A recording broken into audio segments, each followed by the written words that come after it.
तो स्वागत है आप सबका करंट अफेयर सीरीज़ 2020 में।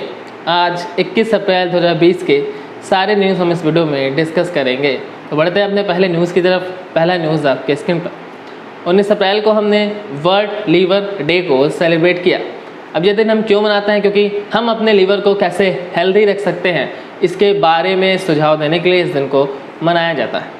चलिए हम चलते हैं अगले न्यूज़ की तरफ। अगला न्यूज़ आपके स्क्रीन पर। 20 अप्रैल को हमने United nation Chinese language day को सेलिब्रेट किया।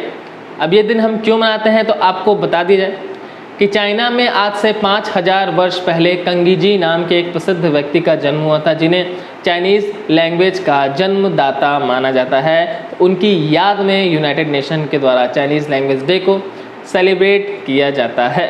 बात करें यूनाइटेड नेशंस की तो इसका जो इस्टेब्लिशमेंट है वो 24 अक्टूबर 1945 को हुआ था। इसीलिए 24 अक्टूबर को हम यूनाइटेड नेशन डे भी सेलिब्रेट करते हैं। यूएन का हेडक्वार्टर न्यूयॉर्क में इस्टेब्लिश है तथा वर्तमान में यूएन के सेक्रेटरी जनरल एंटोनियो गुटेरेस जी हैं। अब बात डेज की आई है तो अप्रैल महीने के सारे डेज मैं आपको एक बार सीक्वेंस से रिवाइज कराता हूँ। आप सब अपने मन में मेरे साथ उन सारे डेज को रिवाइज करेंगे। जैसे जैसे मैं बोलूँगा आप सब लोग मन में उस डेज को याद करिएगा। चलिए तो 1 अप्रैल से शुरू करते हैं। 1 अप्रैल को हमने उड़ीसा डे सेलिब्रेट किया। 2 अप्रैल को हमने ऑटिज़्म अवेयरनेस डे मनाया। 4 अप्रैल को हमने international day of mind awareness मनाया। 5 अप्रैल को हमने नेशनल मैरीटाइम डे को सेलिब्रेट किया। और 5 अप्रैल को एक और डे था इंटरनेशनल डे ऑफ कॉन्साइंस, इसको भी हमने मनाया। 6 अप्रैल को हमने international day of sports for piece and development को सेलिब्रेट किया। 7 अप्रैल को हमने वर्ल्ड हेल्थ डे सेलिब्रेट किया। 9 अप्रैल को हमने CRPF शौर्य दिवस मनाया। 10 अप्रैल को हमने वर्ल्ड होम्योपैथी डे सेलिब्रेट किया। 11 अप्रैल को हमने नेशनल सेफ मदरहुड सेलिब्रेट किया, यानी राष्ट्रीय सुरक्षा मातृत्व दिवस को मनाया 11 अप्रैल को हमने। 12 अप्रैल को हमने international day of human space flight को सेलिब्रेट किया। 14 अप्रैल को हमने वर्ल्ड चगास डिसीज़ डे को सेलिब्रेट किया। 16 अप्रैल को हमने वर्ल्ड वॉइस डे को सेलिब्रेट किया और इंडियन रेल ट्रांसपोर्टेशन डे को सेलिब्रेट किया। उसके बाद 18 अप्रैल को हमने वर्ल्ड हेरिटेज डे को सेलिब्रेट किया।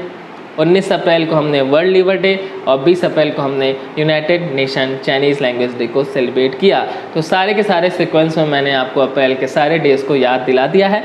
आप सब लोग मेरे साथ इसको याद करने की कोशिश ज़रूर किया करें। चलिए हम चलते हैं अगले न्यूज़ की तरफ। अगला न्यूज़ आपके स्क्रीन पर। नौसेना के नेवल एयरक्राफ्ट यार्ड ने कोविड-19 रोगियों के लिए एयर इवैक्यूएशन पॉड को तैयार किया है। अब ये क्या है तो आपको बता दीजिए। ये एक बॉक्स है, जैसा कि आपको इमेज में दिख रहा है। जब किसी को कोरोना हो जाता है तो उसको एक वार्ड से दूसरे वार्ड में या एक हॉस्पिटल से दूसरे हॉस्पिटल में या घर से उठा के हॉस्पिटल ले जाते वक्त भी इस पॉड का यूज़ किया जाएगा, जिससे कि जो लोग उनको ले जा रहे हैं उनको किसी भी प्रकार का कोरोना वायरस इन्फेक्ट ना हो। बात करें नौसेना की तो इस समय वर्तमान में हमारे नौसेना अध्यक्ष हैं एडमिरल करमवीर सिंह। चलिए हम चलते हैं अगले न्यूज़ की तरफ। अगला न्यूज़ आपके स्क्रीन पर। उत्तर प्रदेश ने राज्य में जियो टैग कम्युनिटी किचन बनाने के लिए गूगल के साथ समझौता किया है। अब ये क्या है, ये कैसा किचन है तो आपको बता दिया जाए।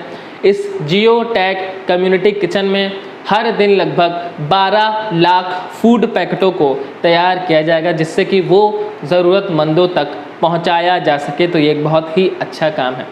बात करें उत्तर प्रदेश की तो वर्तमान में उत्तर प्रदेश के CM योगी आदित्यनाथ जी हैं तथा गवर्नर आनंदीबेन पटेल जी हैं। मैं बात कर लेता हूं गूगल की तो गूगल को फाउंड किया गया था 4 सितंबर 1998 को। इसका हेडक्वार्टर कैलिफोर्निया में है और कैलिफोर्निया USA में है। बात करूँ कि गूगल के फाउंडर कौन कौन है तो 2 लोग को माना जाता है। बहुत इंपॉर्टेंट सवाल है, आपके SSC रेलवे में ये सारे क्वेश्चन पूछे जाते हैं। हालांकि बैंक में नहीं पूछते हैं, मगर फिर भी आपकी नॉलेज के लिए जानना ज़रूरी है कि गूगल के फाउंडर कौन है। गूगल को 2 लोग ने फाउंड किया था, एक तो लैरी पेज ने और दूसरा सर्गेई ब्रिन ने। अगर आप डेली मेरे वीडियोस देखते हैं तो आपको ये सारी चीज़ें याद हो जाएंगी, क्योंकि मैं सारी चीज़ें बार बार रिपीट करता हूँ, इसलिए मैं कहता हूँ कि आप डेली वीडियोज़ को देखा करें। चलिए हम चलते हैं अगले न्यूज़ की तरफ। अगला न्यूज़ आपके स्क्रीन पर।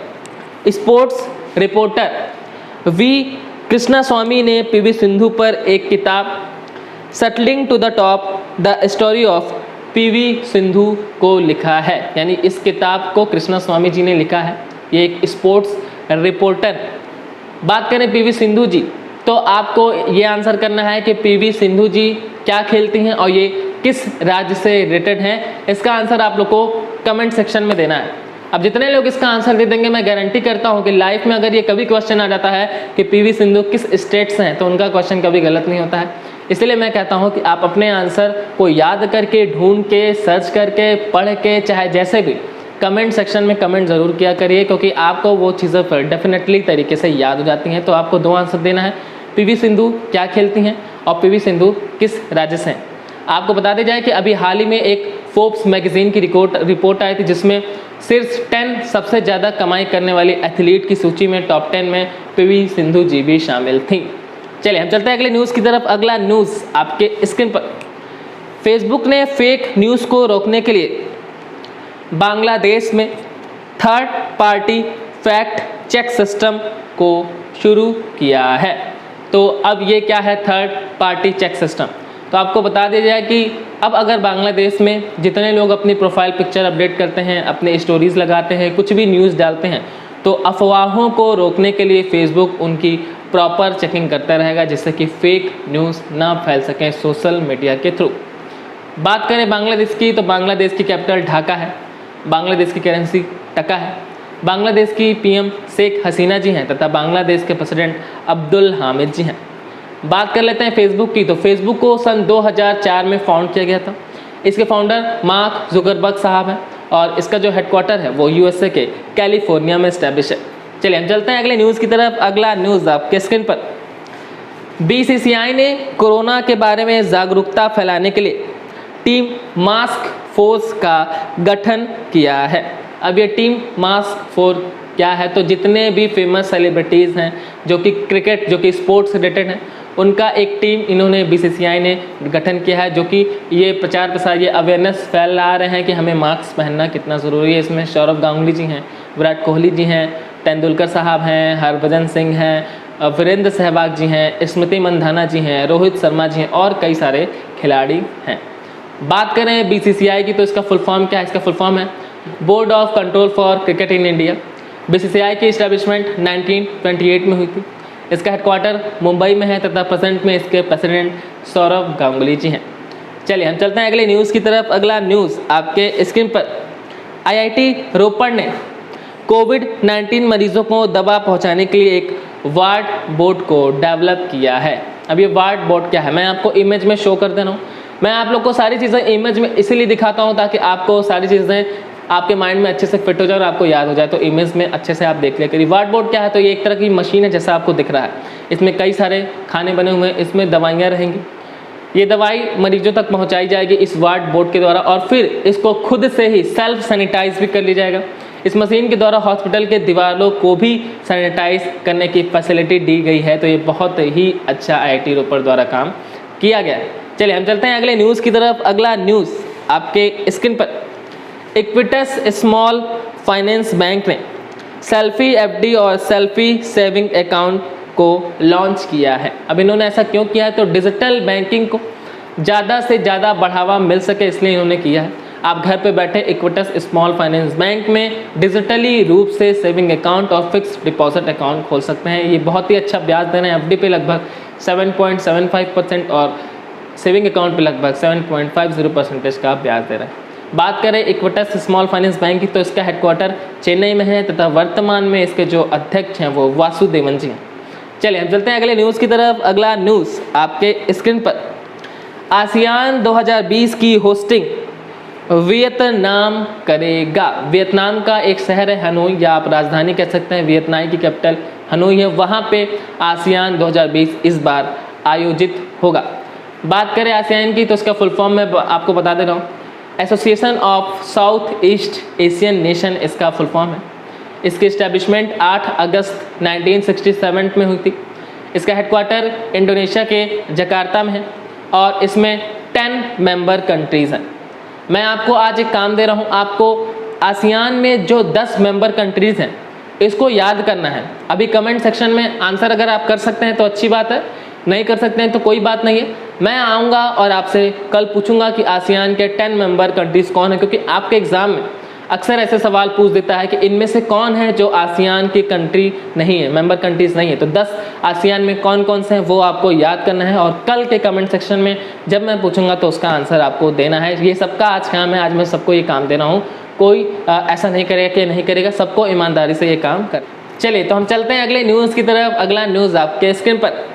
आरबीआई ने मैन्युफैक्चरिंग सेक्टर के सर्वे के लिए 49th ओबेकस को शुरू किया है।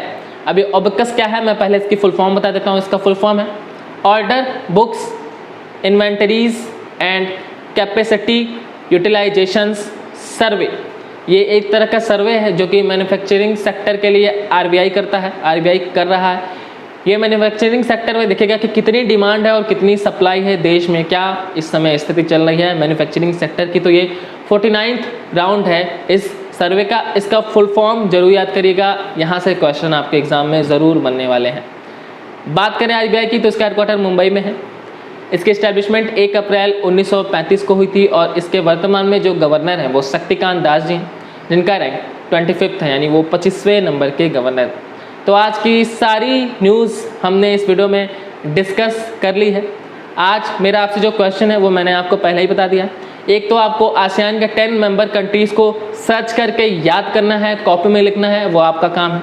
दूसरा, पीवी सिंधु जी किस खेल से संबंधित हैं और वो किस राज्य से बिलोंग करती हैं, ये भी आपको याद करना है और मुझे आंसर करना है। मैं देखता हूँ कि कौन कौन मेरे स्टूडेंट्स इसका आंसर करते हैं, तो ज़रूर इसका आंसर किया करिए, आपके लिए बहुत बेनिफिट है। अगर आपको किसी भी तरीके के क्वेश्चन पूछने हैं तो आप मुझे इंस्टाग्राम पे भी फॉलो कर सकते हैं। इंस्टाग्राम पे आपको जाके राम भट्ट एजुकेशन सर्च करना है।